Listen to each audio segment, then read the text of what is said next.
Dhyanamoolam Gurumurti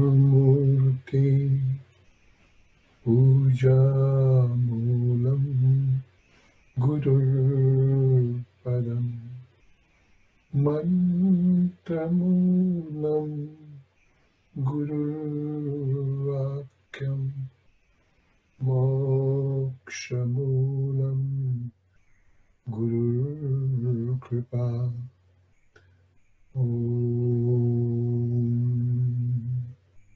Shri Guruve Namaha.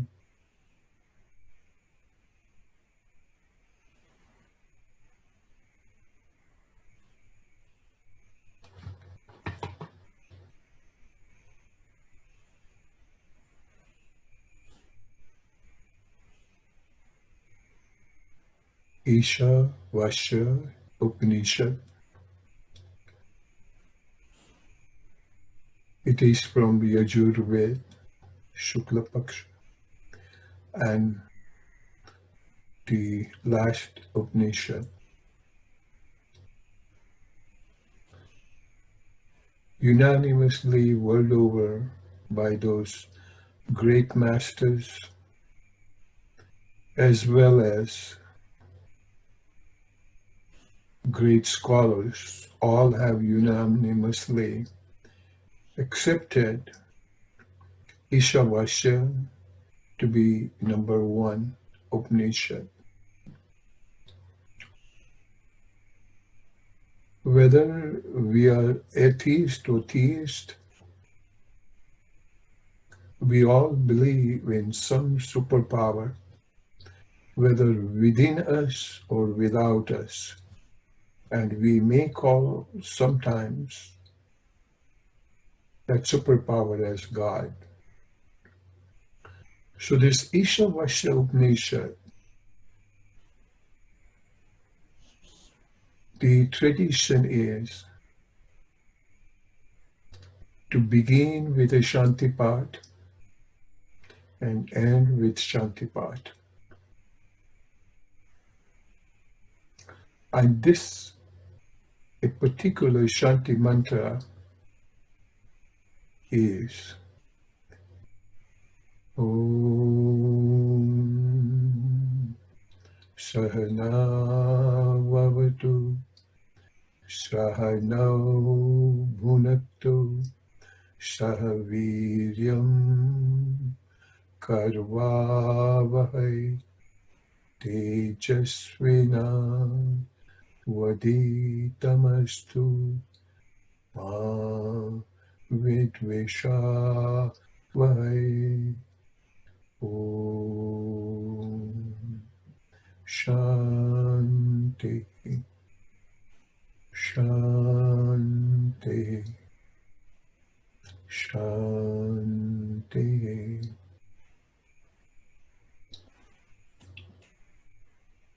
May we live together. May we be nourished together. And we study the brilliance of your knowledge together, leading to the self-unfoldment without any sense of pride, prejudice, or ego. May peace prevail along our bodily and mental level. May peace prevail along all the celestial bodies in the cosmos. And may peace prevail along our journey to self-realization.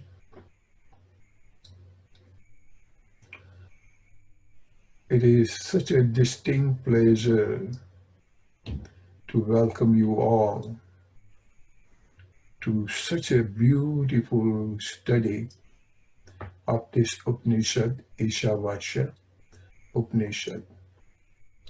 Let me take you to slide presentation, and at that time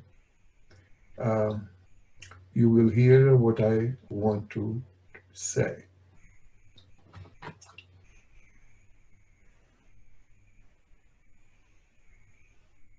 Let me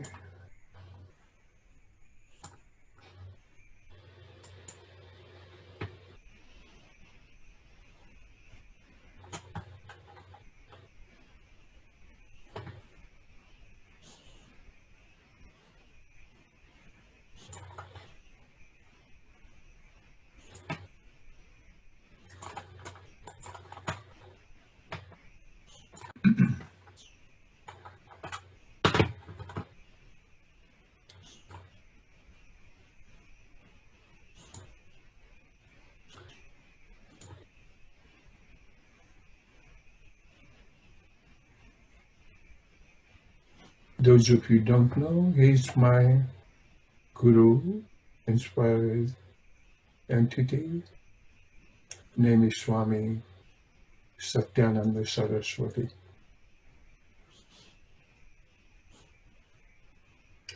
Shukla Yajurveda Samhita, known as Ishavasya Upanishad. Now, in order to understand this, there are so many questions in our life which are not answered and which may never be answered. Vishmayo Yog Bhumika. So, at the time of Newton found out the gravitational force when an apple fell at his footstep. So if we ask anybody what is gravitational force, we have learned in science, which is mass time gravitational acceleration. Now, but this is a formula. This does not tell us about the gravitational force, what it is.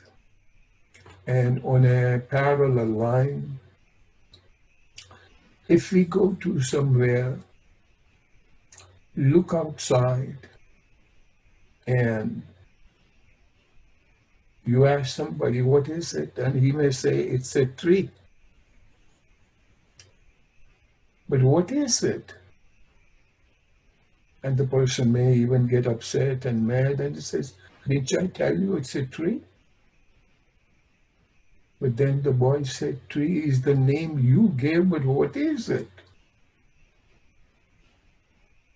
Or why leaf is green?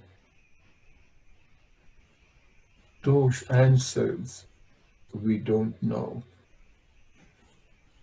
nor will ever know. People may call it, it's a linguistic, but what is that really gravitational force? What is that supreme reality that exists all over?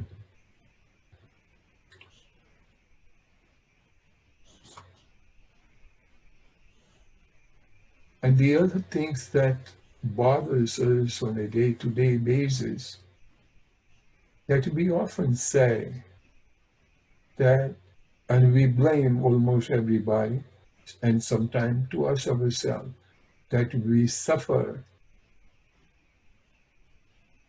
because of somebody, not because of us.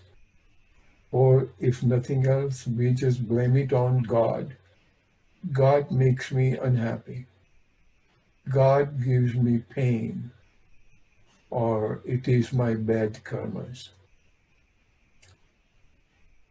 But once when the true reality sets in and we understand that time will know that one suffers due to his own mistake. All what happens is justified. And we'll get into each one of these sentences little later. Think a thief, everything happens always perfectly right. And that's the way, because the law of cause and effect that works. Satyam Gnanam Anantam Brahma. Satyam, truth. Gnanam, the supreme knowledge. Anantam. Anta means end. Ananta, endless. An endless, ever expanding reality is Brahma. Throughout this Ishavasya, we'll be studying the word Brahma.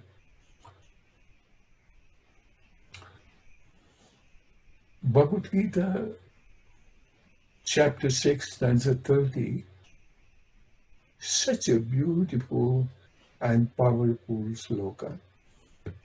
See if I can play it.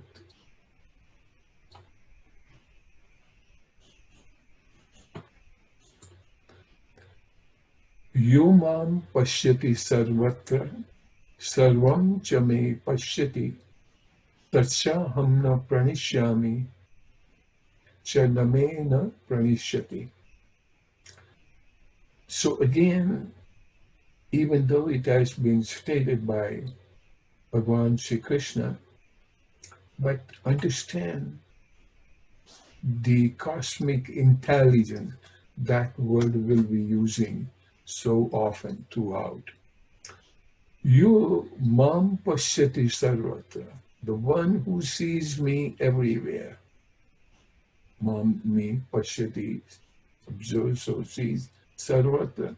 Sarvancha me pashyati, and one who sees me in everything. Tasham hamna pranishyami, I would never forget, or nor he will ever forget me. So, translation, for those who see me everywhere and see all things in me, I am never lost, nor are they ever lost to me. So today's attempt, and not only today's, to study the entire Upanishad, intention is to understand what do you mean by seeing divinity everywhere and seeing everything in divinity in everything and divinity everywhere. So let's go on to the next slide. The cosmic intelligence, sometimes we think that we are the only people intelligent enough. But if you would have ever seen an eagle, the way it catches its prey, an eagle may be a couple miles up in the sky, but the way it follows a spiral, a path of descending, and that spiral is so powerful. Later on, Bernoulli and other mathematicians found out some code through coordinate geometry, some equation. But let me tell you, Eagle never went to any school to learn those equations. But they follow the cosmic rule. And let's see if I can.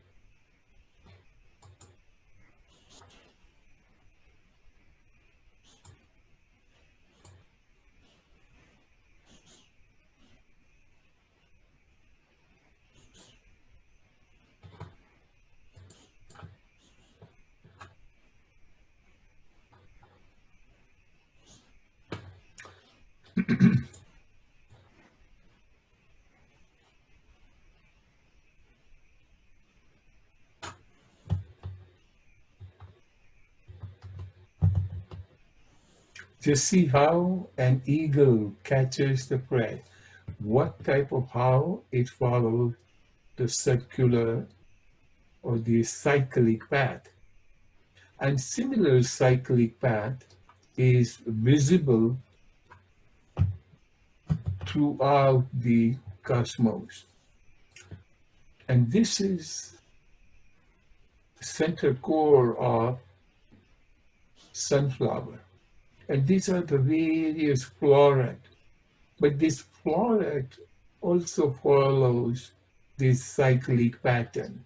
If you just study it, so you will never see where it will end and where it will begin. Go on to the next slide. You could see now here the cyclic pattern little better. And in this, understanding the floret pattern. And this one, this is the computer generated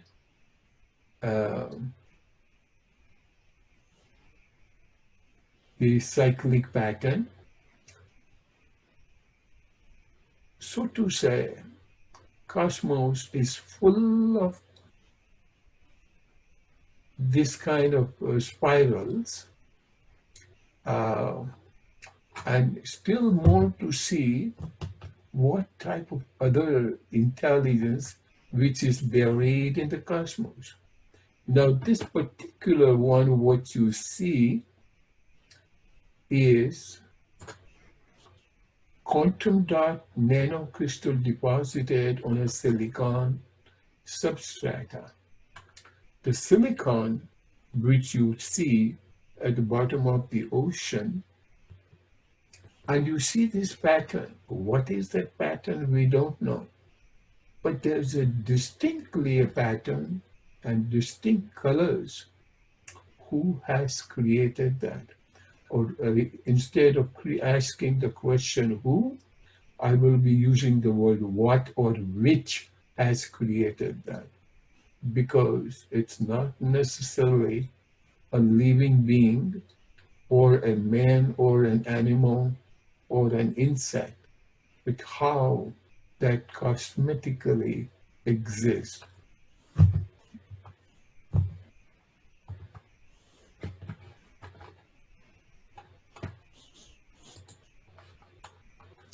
This is another stuff um, which is called the golden ratio by 1.618. And finally, the entire cosmos can be made. And this will also explain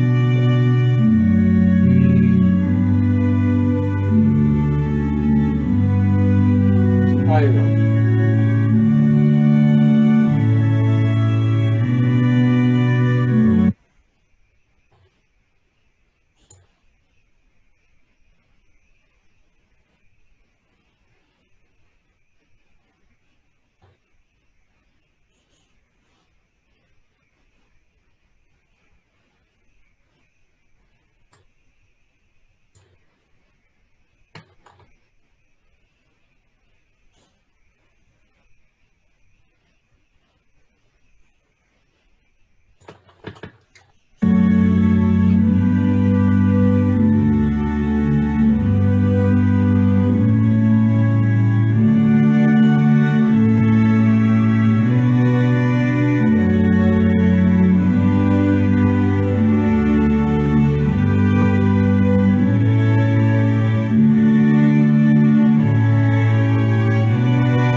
This was an attempt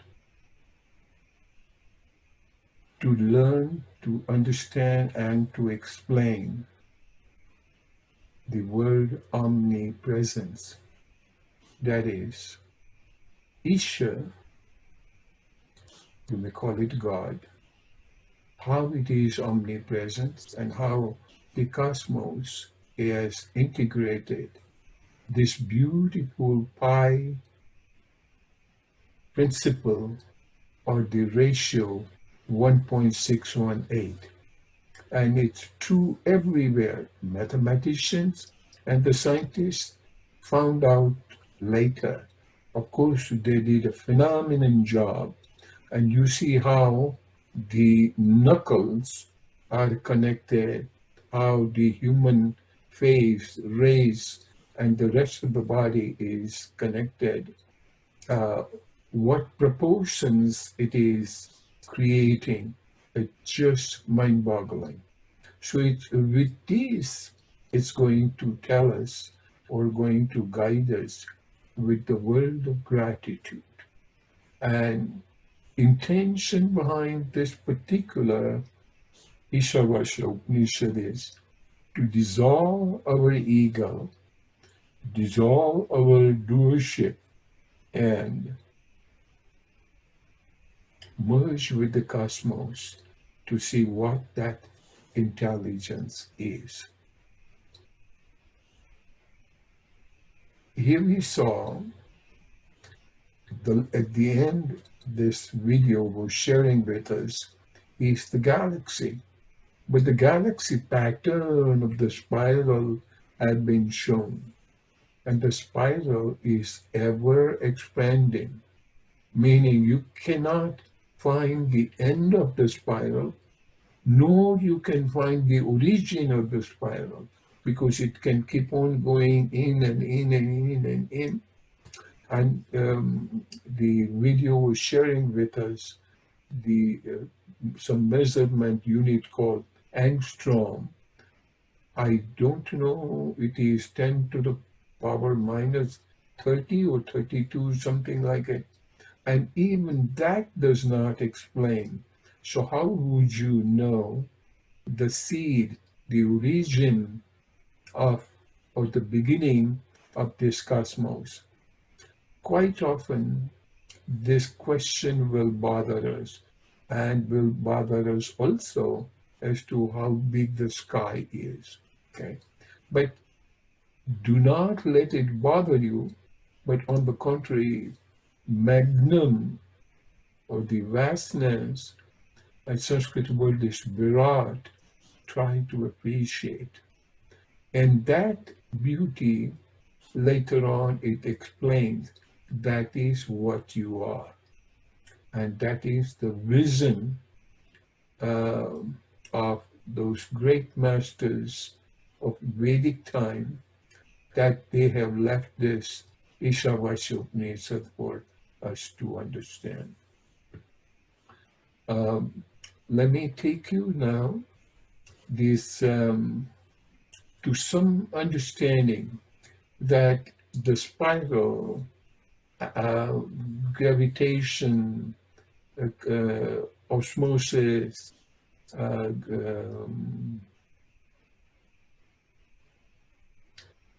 various natural phenomena, what it is and which has designed, again, I'm not using the word who, which has designed this cosmic intelligence with which the whole universe is functioning, is acting together, and it's representing itself.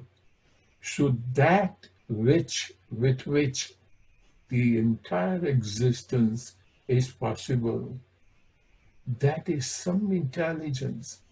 Sanskrit word is siddhanta. And the manifested siddhanta, siddhant alone cannot manifest, but it also needs to have some energy, some power. And the energy aspect and siddhanta, that means intelligence and energy, both function together for existence to happen. Now, Siddhanta, Sanskrit word, plus energy or the power, prana, Siddhant plus prana, that is kind governing or controlling factor behind entire cosmos. We are also part of the cosmos. So that controlling factor or the controller, Sanskrit word is Isha. We may call it God, but this is how, in controlling how the fundamental truth behind the existence is Isha. So now you can say how easy it is for us to understand all those words like omnipotent, omnipower, omnipresent, right? Uh, because without which it just does not exist. We, once learning this, we will feel so grateful. And the feeling of the gratefulness, that is a hidden force behind Ishavasya Upanishad. I'm just creating a background for us to understand that how scientific it is, how mathematical it is. Science, mathematics, chemistry, all those sciences are all reflected into the one word Isha. Let us see what kind of representation it does. We'll go once again to the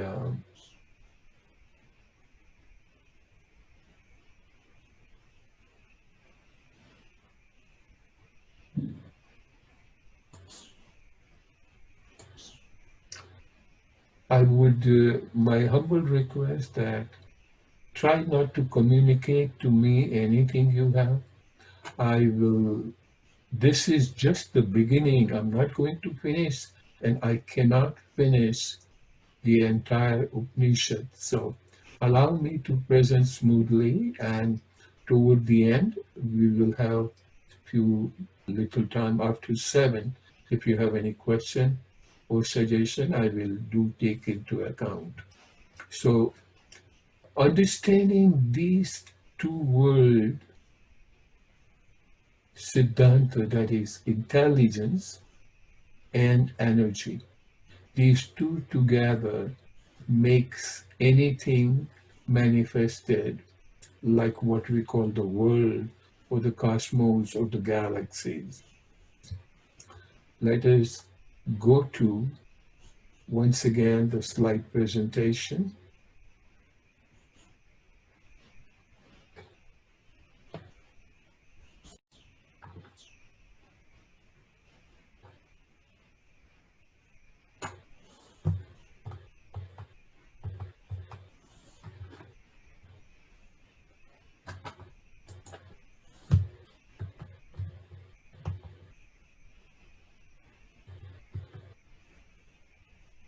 So we understood that the cosmic energy plus the cosmic intelligence is the world governor. Let us not understand governor to be like our state governor or the king or tyrant person. This governor is the foundation behind the existence.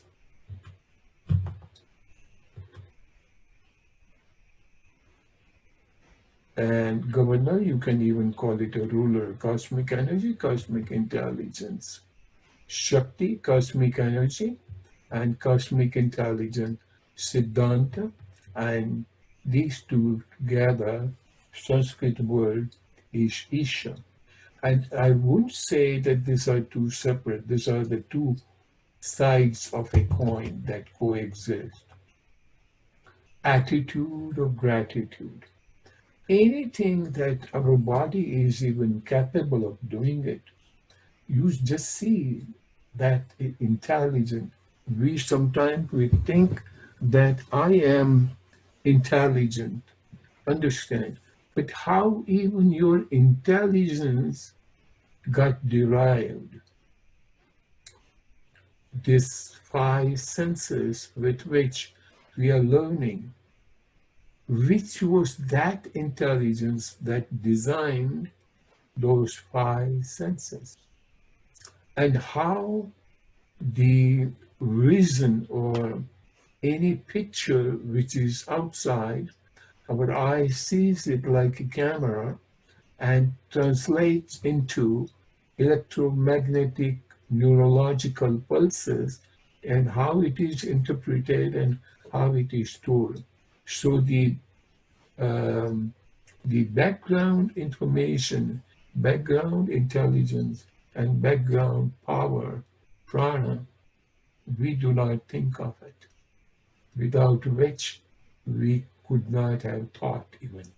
So moving on further, this will be a milder introduction of Ishavasya Upanishad. Ishavasya Upanishad have several slokas, and it has been stated universally. I mentioned earlier that Ishavasya Upanishad is unanimously accepted as number one Upanishad. Upanishad are close to 108, 210, or maybe more, because during those days, documentation did not exist. So anyway, out of that, the first one is Ishavasya. And they say that if all those lowly wisdom and the values and the beauties of the life in the form of Upanishad has been lost, and the Ishavasya is not lost, humanity has not lost anything. And Mahatma Gandhi even mentioned further, and he says even the entire Upanishad is lost. But if the first sloka, which you just see it on the screen, is not lost, then humanity has not lost anything. And I would still like to add something more. Let us not be concerned about losing this, because it is that intelligence that knows when to reappear and how to reappear. You and I, we did not ask for this wisdom, but the wisdom was seen by those rishis. Rishis literally means sealed. They saw this beauty after years of meditation. After years of meditation and getting dissolved into this deeper, harmonious state of being, and they merged their being with the cosmic being, and there is nothing of ism or nothing of ego or any identity. So, coming to the first sloka, Om Ishavasya Idam Sarvam Yat Kinchit Jagatyam Jagat Tena Tyaktena Bunjita Ma Grudaha Kasya Svidhanam.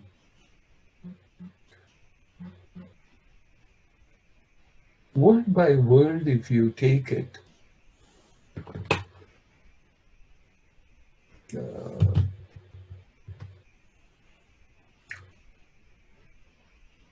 If you take the first word Isha, that what we talked about, uh, second word is Avasham. Avasham, it is the covering residence that does not go well. But anyhow, Avasham means it parades.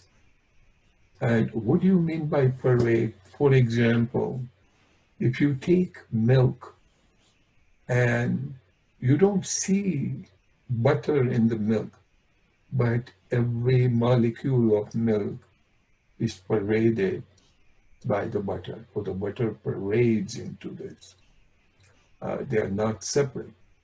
So you cannot go and find Isha separately. So you can say this is Isha, but you just close your eyes and try to go inward and find out you are breathing how. Day before yesterday, I had a wonderful conversation with a doctor friend of mine on anatomy and physiology, that as we breathe in, take it to the minute element in the lungs called alveoli, the air sacs. And the air sac has been surrounded by the blood vessels where the carbon dioxide and oxygen exchange take place. Now, do you think that you and I, we are breathing? How the prana makes this movement possible? How that intelligence Isha introduces what is called the osmotic pressure. And because of the osmotic pressure difference, the oxygen is taken in by the blood and carbon dioxide is exhausted out. That way you see the entire body is so full of intelligence. And when this intelligence, Isha, and this power, prana, they're so prevailing in our body that you don't have to go and look outside. So to say, many a time we say that our body is a temple of divinity. But this Upanishad is going to guide us, show our hand, hold our hand and tell us, yes, it is. And yes, it is. Isha is so scientific. Many times people wonder, is it scientific? Can we not prove it on the basis of science?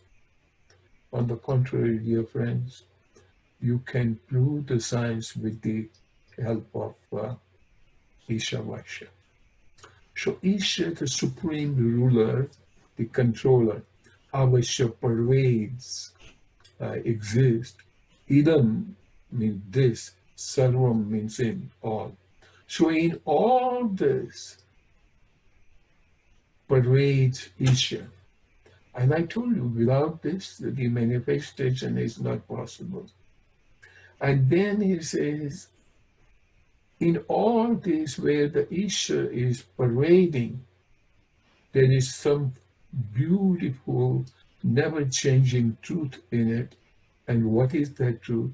Yet kincha jagatam jagat. Yet that kincha in all this, wherever Isha is parading, jagatam, in jagat or in the world or in the cosmos, and jagat means changing.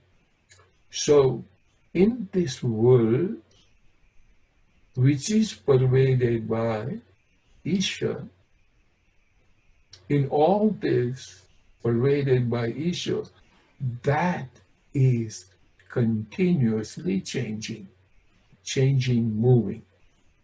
And sometimes we may not see the movement because the movement may be so nano level that we think they're stationary.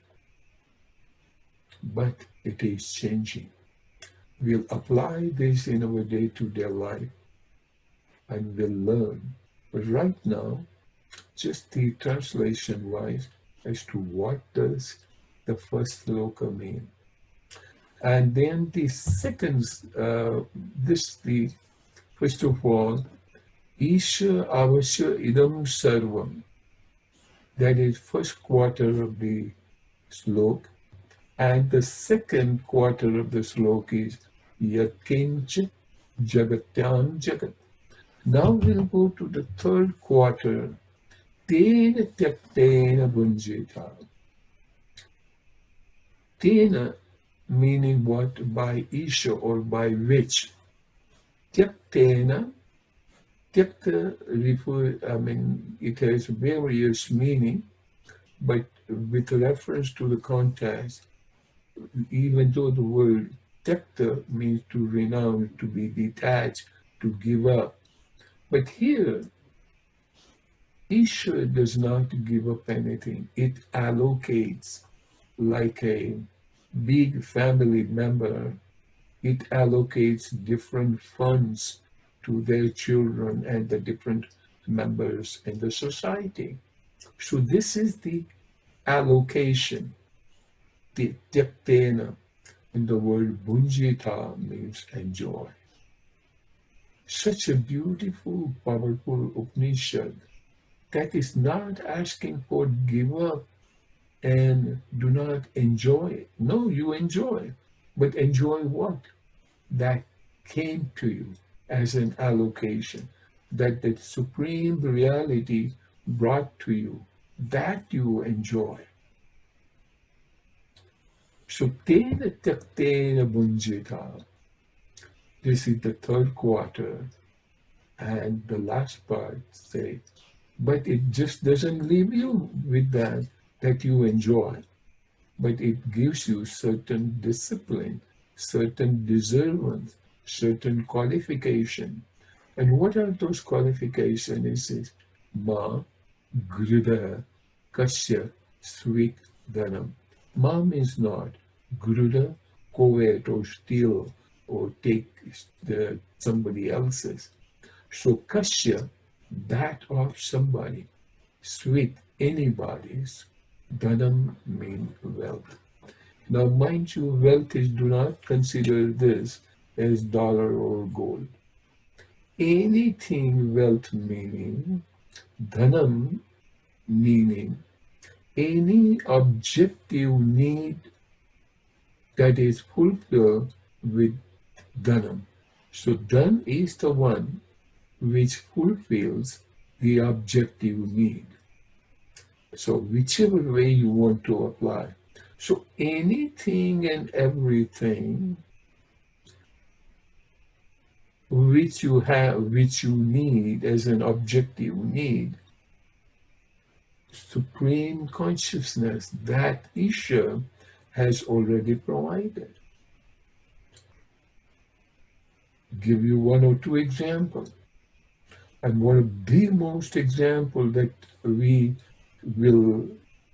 cannot be without is to how many minutes or hours you can live without breathing. Or don't even use the word prana, but take the word oxygen with which we are familiar. How many hours did you, and who provided the oxygen? Or I wouldn't say who, which provided oxygen? Which or what provided the oxygen? Isha. And in this light, it is so important to understand that before the Creator, meaning Isha, has created the creation, He has made all the provision.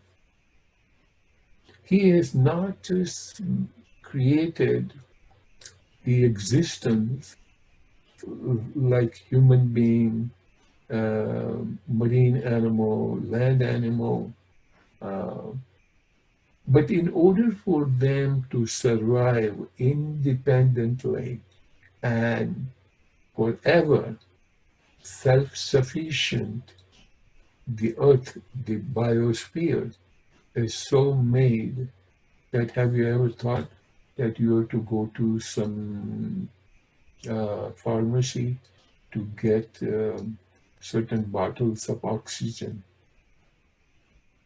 for you to survive? And similarly, second most desired element is water. Do you have to go and buy the water? Of course, nowadays human can do any business out of it. I won't be surprised someday the air will be rationed and sold. And the third element, food. Food, a dealer or a grocery store may sell it, but who made it? And you may say farmer made it. No, farmer made it, but farmer used the seeds, and the earth and the water and air created the harvest out of it. We do not see this. Of course, human intelligence, human labor is there, but in the root of all this is Isha. So let us understand that in that is also the foundation for Dhanam, because it is that or it is which is providing us the objective need of our existence. So if you just close your eyes for a second and try to visualize your life without Dhanam, and in the root of Dhanam is Isha. So is anything possible without Isha? And when it is not, can be not easily and confidently say, Isha is omnipotent. And is there any place which is devoid of or the absent of that intelligence and energy? So how easy for us to say Isha is omnipresent everywhere. There is not a place where it is not. And you see, Isha sees such a minute detailedly that where it is needed, and it's needed everywhere, and it balances accordingly. We produce carbon dioxide, but it changes into oxygen and carbon. The water also continuously being recycled, and so is the rest of the entire world recycled. So it sees the need of it. So it is omniscient. This word we use on a day-to-day basis, but we really do not mean it. Sometimes we go to the temple and we talk about it. But dear friends, to understand this beauty, one does not have to go anywhere. Just close your eyes and erase doership. Feel, realize, recognize gratitude to Isha, and your ego will be dissolved. And at that time, you will never have a feeling of success or failure. And once you don't have the feeling of success or failure, there will not be any sukham or dukham, happiness or unhappiness. And once when there is no happiness or unhappiness, and there is no doership, we will be continuously, constantly under this beautiful realm of bliss, ananda. Because see, the second half of Jagatyam Jagat, that means continuously changing. But that changing is not bothering us because it is happening. And whatever that comes to you, you enjoy. Tena taktena bunjita. So the sloka number 1 is so powerful. This is just the introduction of the first sloka. We will go into its depth and to understand. And the rest of the sloka are so powerful. Each sloka is so profound, so deep. And let us not get carried away with literal translation. And literal translation is also human wisdom. Understand this. Language we have created, but the Sanskrit language is called Deva Bhasha, the cosmic language. And it's so profound, so deep, and it exactly conveys, provided you let it convey, let Isha work and not you or me work. And how shall we let Isha work? And just close your eyes and do not literally close all the 5 senses, but you just turn off the switches. That is, eyes are closed. With the ears, you don't listen. Don't eat at that time anything. And try not to feel the changes in the temperature. Try not also to smell. So what will happen is you are closing these 5 gates of Gnanendriya, the organs of knowledge, organs of perception.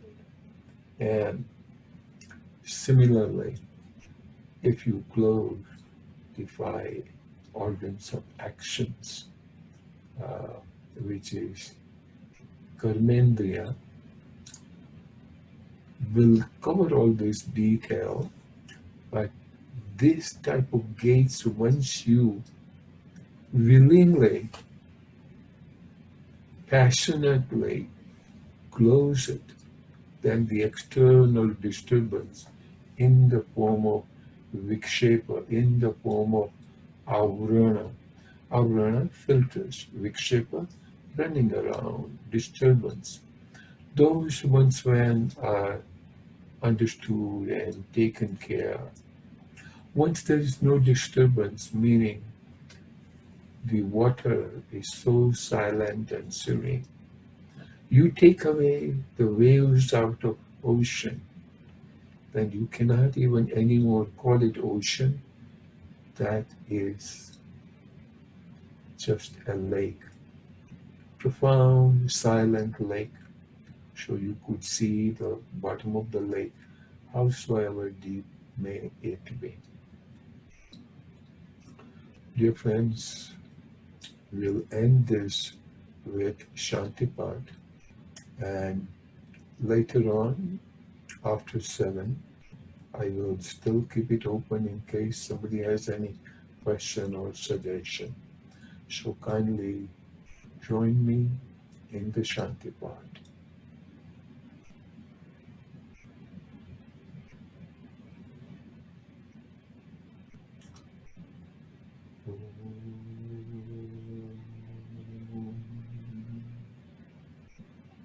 Sahana Bhavatu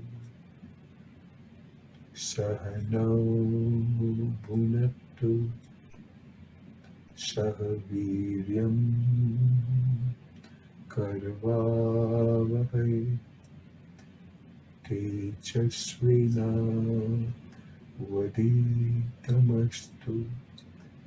Ma Vidveshavahai. Om Shanti